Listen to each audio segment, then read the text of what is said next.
결국 결론은 명확합니다. P는 트렌드를 만들었지만 인터링크는 그 트렌드를 기반으로 실질적인 생태계와 금융 인프라를 구축한 프로젝트입니다. 파이는 기대를 쌓아왔고 인터링크는 기술과 사용을 쌓아왔습니다. P가 사람들의 상상력을 자극했다면 인터링크는 그 상상을 실제 제품과 서비스로 완성하고 있습니다. 두 프로젝트 모두 의미가 있지만 기술과 시장은 결국 실체가 있는 쪽을 선택하게 됩니다. 장기적으로 보았을 때 파이는 아직 해결해야 할 기술적, 법적, 경제적 과제가 많습니다. 반면 인터링크는 이미 사람, 기술, 금융, 규제, 실물 경제까지 연결되는 구조를 만들고 있으며 2027년까지 10억 명을 목표로 하는 글로벌 인프라 프로젝트로 확고히 자리 잡고 있습니다. 같은 웹3이지만 두 프로젝트는 완전히 다른 미래를 향해 가고 있습니다. PI의 커뮤니티는 크지만 활동성과 품질 측면에서 변동이 큽니다. 반면 인터링크의 커뮤니티는 작아 보일 수 있지만 참여율, 인증도, 실사용률에서 훨씬 높은 수준을 보여줍니다. 숫자로 보이는 힘보다 실제로 움직이는 사용자 기반이 더 중요하며 이 측면에서 인터링크는 더 안정적입니다. 머천트 기반 생태계 또한 두 프로젝트의 격차를 만든 요소입니다. PE는 아직 실질적으로 결제가 가능한 대규모 상점 네트워크를 갖추지 못했습니다.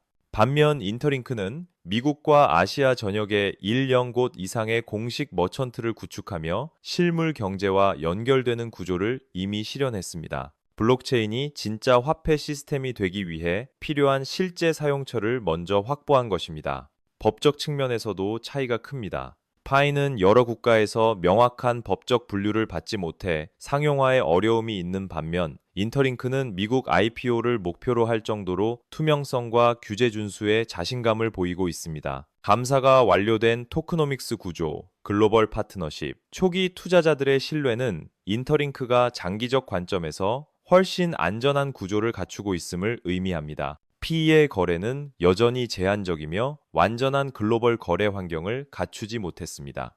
반면 인터링크는 ITLX 슈퍼월렛을 통해 지갑, 거래소, 자동 스왑, 파생 거래 등 모든 기능을 단일 플랫폼 안에서 제공하며 실질적인 웹3 금융 허브가 되고 있습니다. 사용자는 채굴하는 것이 아니라 실제로 사용함으로써 생태계에 기여할 수 있고 이 점이 두 프로젝트의 가장 큰 차이를 보여줍니다. 특히 인터링크가 내놓은 AI 기반 휴먼 크레딧 스코어는 파이와의 격차를 더 크게 만듭니다. 이는 단순한 점수가 아니라 웹3 전반에서 신용을 기반으로 거래 대출, 보상 자격을 관리할 수 있는 토대입니다. 실생활 금융에서 신용이 핵심이듯 웹3에서도 이 시스템은 엄청난 확장성을 갖습니다. P는 아직 이 수준의 구조를 갖추지 못했고, 이는 두 생태계의 발전 속도를 더 벌리는 요인이 됩니다. 웹3에서 가장 중요한 것은 결국 신원입니다. 아무리 많은 사용자가 있어도 그 사용자가 누구인지 증명할 수 없다면 금융 서비스, 실물 결제, 글로벌 상용화는 불가능합니다. 파이는 이 부분에서 어려움을 겪었고 대규모 KYC 과정이 여전히 걸림돌로 남아 있습니다. 반면 인터링크는 애초에 프로젝트의 핵심에 인증된 인간을 두었기 때문에 금융기관이나 기업들이 사용하기에 적합한 인프라를 자연스럽게 만들고 있습니다. PI 네트워크가 몇 년간 메인넷 개방을 준비하는 동안 인터링크는 단기간에 토크노믹스 완성, 풀감사 보안 그룹 출시, 휴먼 크레딧 스코어 구축, 1년계 이상의 글로벌 머천트 파트너십까지 빠르게 확장했습니다. 프로젝트의 속도와 실행력에서 두 프로젝트는 확실한 차이를 보여주고 있습니다.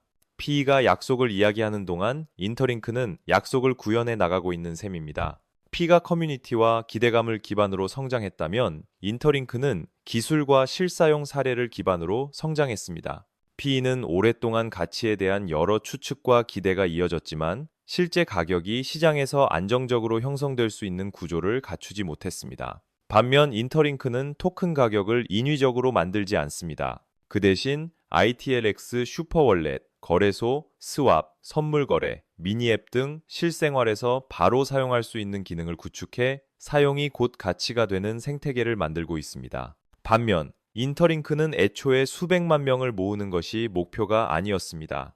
그들은 실제 사람을 기반으로 신뢰 가능한 네트워크를 만들고자 했고, 이를 위해 생체 기반 AI 인증 기술을 도입해 400만 개 이상의 휴먼 노드를 확보했습니다.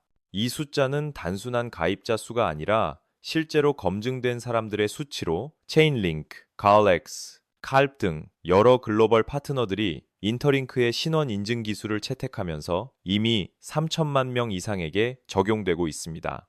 커뮤니티의 크기가 아닌 커뮤니티의 진짜 가치를 만든 것입니다. PI 네트워크는 커뮤니티 중심의 프로젝트였습니다. 누구나 클릭 한 번으로 채굴할 수 있다는 쉬운 진입 장벽은 전 세계적으로 폭발적인 참여를 이끌었고, 이는 파이의 가장 큰 힘이자 상징이 되었습니다. 하지만 문제는 그 다음 단계에서 드러났습니다. 거대한 커뮤니티를 구축했음에도 불구하고 그것을 지탱할 기술적 인프라와 글로벌 규격의 신원 인증 시스템이 충분히 구축되지 않았기 때문입니다. 규모는 커졌지만 기반은 약한 구조가 된 것이죠. 암호화폐 시장을 자세히 들여다보면 PI 네트워크와 인터링크 네트워크는 겉으로 보기엔 비슷한 목표를 가진 것처럼 보이지만 실제로는 완전히 다른 철학과 방향성을 지닌 프로젝트입니다. P가 대중성과 확장성, 즉 가능한 한 많은 사용자를 모으는 데 초점을 맞췄다면, 인터링크는 처음부터 사람을 중심으로 한 기술적 기반과 검증 체계를 구축하는 데 집중했습니다. 같은 웹3를 이야기하지만 출발점부터 목적지까지 모든 것이 다릅니다.